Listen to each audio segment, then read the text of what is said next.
جس طرح کا ظلم بربریت صحافیوں کے اوپر کی گئی ہے وہ بھی اسلام آباد کے پریس کلب کے اندر، یہ کہاں کا انصاف ہے کہ اگر کہیں پر بار میں کوئی حملہ کر دیتا ہے تو 780A کا مقدمہ درج ہو جاتا ہے۔ اگر کہیں کسی بھی جگہ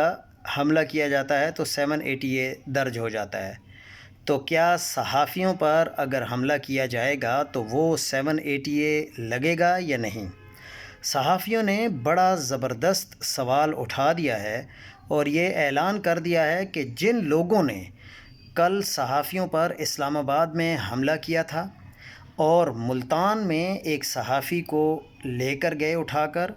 صرف ایک خبر لگانے پر اس کے سر کو گنجا کر دیا گیا، اس کی مونچھیں مونڈ دی گئیں، اس کے اوپر FIR ہو گئی، اس کے اوپر تشدد ہوا،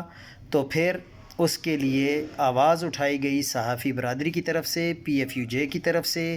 اور جتنے بھی جرنلسٹ ہیں انہوں نے آواز اٹھائی، تو اب ان کی FIR کویش کر دی گئی ہے اور ان کو باعزت طریقے سے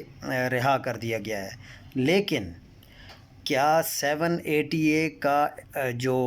جنہوں نے حملہ کیا ہے صحافیوں کے اوپر، ان کے اوپر 780A کا قانون لاگو ہوگا یا نہیں؟ یہ اب صحافی برادری کا ایک بہت بڑا امتحان ہے۔ آخر اگر صحافی برادری خبریں نہ دیں تو کیا ان کا کام صرف ایک SHO کو برطرف کروانا ہے؟ کیا ان کا کام ایک محرر کو برطرف کروانا ہے؟ یا اگر حکومتی لیول پر کچھ غلط ہو رہا ہے یا معاشرے میں کچھ غلط ہو رہا ہے اور اس کی نشاندہی اگر ایک صحافی کرتا ہے، پھر اس کے اوپر ظلم ہوتا ہے یا اس کے اوپر FIR کٹ جاتی ہے، تو یہ کہاں کا انصاف ہے؟ تو اب دیکھتے ہیں کہ صحافی برادری اس کے لیے کہاں تک جاتی ہے۔